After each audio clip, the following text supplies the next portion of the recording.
কে কে বাইরে এত রাত করে কে আমার দরজায় টোকা দিস? গোপাল দরজা খুলে বাইরে এসে দেখে আশপাশ একদম জনশূন্য। কোথাও কারোর কোনো ছায়া নেই। আরে, এটা কি? এখানে তো কেউ নেই। তাহলে এই রাত করে কে আমার দরজায় টোকা দিল? না না, হয়তো আমার মনের ভুল। গোপাল এসব তার মনের ভুল ভেবে বিছানায় গিয়ে শুয়ে পড়তেই আবার তার দরজায় টোকা দেওয়ার শব্দ হয়। না না, এসব আমার মনের ভুল হতে পারে না। এবার আমি দরজায় টোকা দেওয়ার শব্দ স্পষ্ট শুনতে পেয়েছি।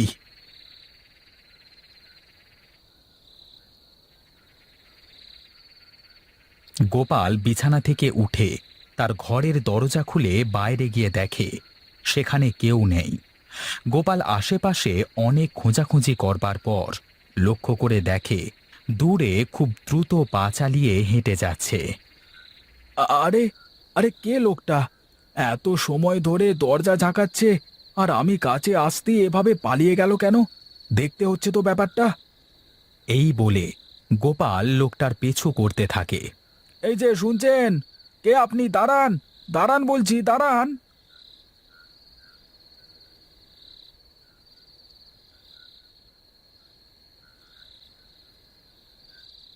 আরে এ কি? আমি তো খাল পাড়ে চলে আসলাম।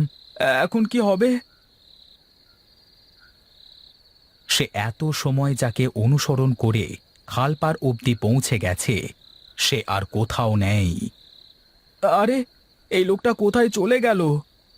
গোপাল এদিক ওদিক দেখতে থাকে, কিন্তু সে কাউকে কোথাও না দেখে হতাশ হয়ে পড়ে। হঠাৎ শান্ত শীতল রাতটা একটা ভয়ানক রূপ নেয়। আকাশ কালো মেঘে ছেয়ে যায়, বিদ্যুৎ চমকাতে থাকে। দিনের মতো পরিষ্কার রাতটা এক নিমেষে অন্ধকার কালো রাতে পরিবর্তিত হয়ে যায়। দূর বাবা, এসব কি হচ্ছে আমার সাথে? আমি কেনই বা আসতে গেলাম এখানে, কে জানে। যাই হোক, এখন তাড়াতাড়ি বাড়িতে চলে যাই। ওরে বাবা! গোপাল এই বলে দু পা বাড়িয়ে বটগাছের নিচে আসতেই একটা পচা গলা শরীর বটগাছ থেকে ঝুলে একদম তার সামনে চলে আসে। ওর বাবা! কে রে? লাশ? লাশ কোথা থেকে আসলো? আরে কি, আমি এইমাত্র এখানে একটা লাশ দেখলাম। লাশটা কোথায় চলে গেল? হঠাৎ বিদ্যুৎ চমকানোর আলোতে সব পরিষ্কার হয়ে যায়, আর গোপাল দেখে সে যেই লোকটাকে অনুসরণ করে এত দূর এসেছিল সেই লোকটা বটগাছের সাথে সাথে ফাঁসিতে ঝুলছে। আরে কি, এ তো সেই লোকটা। আমি তো এই লোকটার পেছু পেছু এই জায়গাতে আসলাম, কিন্তু এই লোকটা এভাবে আত্মহত্যা কেন করেছে?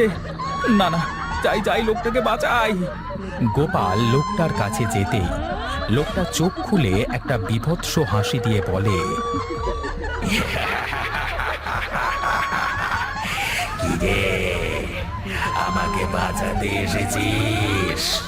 তোর তো মানুষের উপর এত দরদ ছিল না, হঠাৎ এত দরদ কি করে আসলো?" না না, এ কিছুতেই হতে পারে না। তুই তো মারা গিয়েছিস। আমি নিজের হাতে তোকে মাটি দিয়েছিলাম, কিন্তু কিন্তু কিন্তু তুই বেঁচে আছিস কি করে? হ্যাঁ? আরে হ্যাঁ, আমি মারা গেছি। তোর জন্য আমি মারা গেছি। সেদিন তুই চাইলে আমাকে বাঁচাতে পারতিস, কিন্তু আমাকে বাঁচালি না। জমিদারের ভয়ে পালিয়ে গেলি। আজকে আমিও তোকে বাঁচতে দেব না। আমার আমার ভুল হয়ে গেছে, আমাকে ছেড়ে দে। আমি ছাড়বো না, আমি কাউকে ছাড়বো না। আমি সেই সবাইকে মেরে ফেলবো যারা যারা আমার মৃত্যুর জন্য দায়ী। হঠাৎ সব অন্ধকার হয়ে যায়, আর অন্ধকারে গোপালের চিৎকার ভেসে আসে।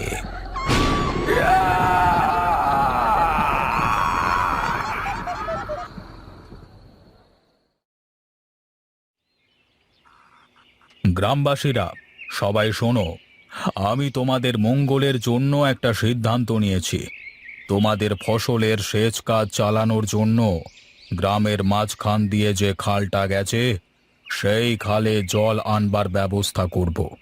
আর তোমরা সবাই খাল কেটে কেটে তোমাদের নিজের জমিতে পানি নিয়ে যাবে। এই জয় মোড়ল মশাই, জয় জয় মোড়ল মশাই, জয়। জয় মোড়ল মশাই জয়। তবে শোনো সকলে, এখানে যদি কেউ শূদ্র গোত্রের লোক থাকে তাহলে তোমরা পূর্ণিমার আগে খালের আশেপাশেও যাবে না। মোড়ল মশাই, তাহলে যে আমাদের ফসল নষ্ট হয়ে যাবে। হ্যাঁ মোড়ল মশাই, পূর্ণিমার রাত তো অনেক দেরি। এতদিন যদি খেতে পানি না পায় তাহলে তো ক্ষেত শুকিয়ে যাবে। যা হবে পরে দেখা যাবে। তোমাদের এখন যা বলা হয়েছে তোমরা তাই করবে। পূর্ণিমার আগে যদি তোমাদের গোত্রের কেউ খালের কাছে যায় তাহলে তাদেরকে ন্যাড়া করে এই গ্রাম ছাড়া করা হবে। কথাটা মাথায় ঢুকে নে সকলে।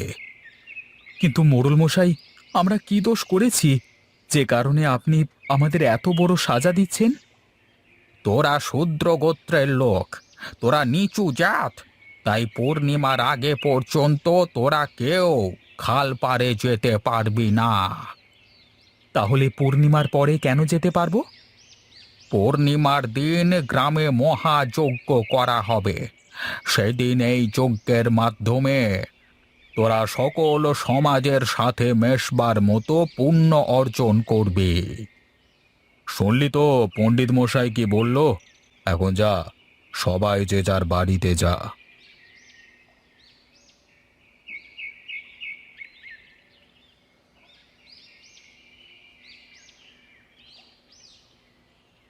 পরের দিন সকালবেলায় জমিদারের কথা মতো খালে পানি চলে আসে।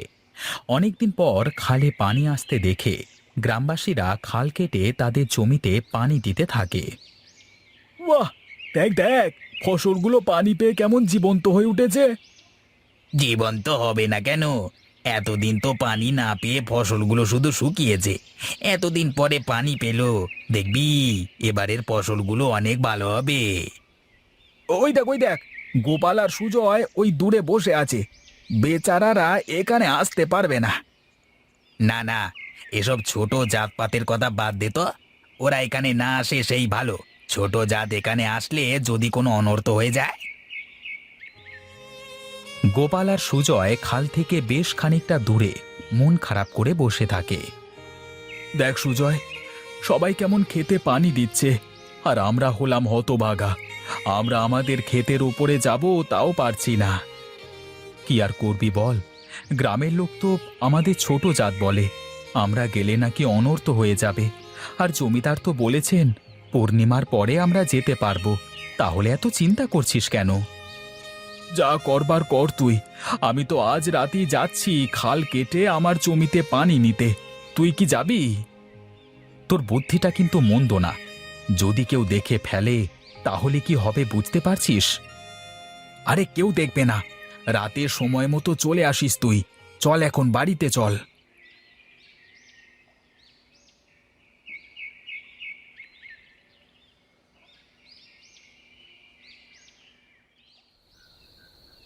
সেদিন রাতের বেলায় গোপাল আর কানাই কোদাল ঘাড়ে করে দুজন অন্ধকারের মধ্যে দুটি হেরিকেন হাতে করে খালের দিকে আসতে থাকে। হঠাৎ দমকা হাওয়ায় তাদের হেরিকেনের আলো নিভে যায়, আর অন্ধকারের মধ্যে রূপা এগোতেই পড়ে যায়, আর তার হাতে থাকা কোদালটা তার পেটের মধ্যে ঢুকে যায়। তোর আবার কি হলো? কি হলো তোর? গোপাল তাড়াতাড়ি করে তার পকেট থেকে একটা দেশলাই বের করে হেরিকেন জ্বালিয়ে দেখে সুজয় মাটিতে পড়ে আছে, আর সুজয়ের কোদালটা তার পেটের মধ্যে ঢুকে গেছে। আশপাশটা রক্তে লাল হয়ে গেছে। আমাকে আমাকে বাঁচা, আমাকে বাঁচা, আমাকে মাফ করে দে ভাই। আমি একা একা বাঁচাতে পারবো না। আর আমি যদি এখন লোক ডাকি তাহলে সবাই বুঝে ফেলবে যে আমরা চুরি করে খাল কেটে পানিতে এসেছিলাম। আর আর এমনটা হলে জমিদার আমাকে ছাড়বে না। মাফ করে দে ভাই, আমাকে মাফ করে দে। জমিদারের ভয়ে গোপাল সেখান থেকে চলে যায়, আর কানাই সেখানেই ধুঁকে ধুঁকে মারা যায়।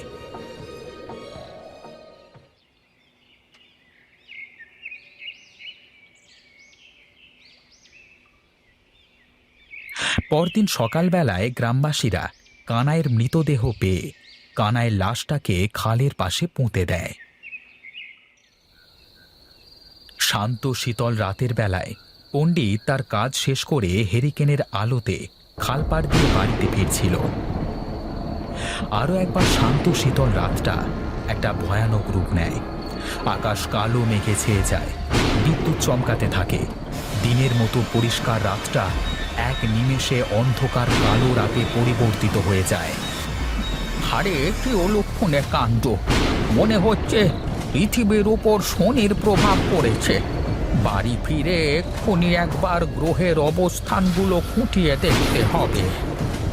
তোর আর গ্রহের অবস্থান গণনা করা হবে না পণ্ডিত। তুই আর কোনোদিন বাড়িতে ফিরবি না। কে কে কে কে কে ওখানে?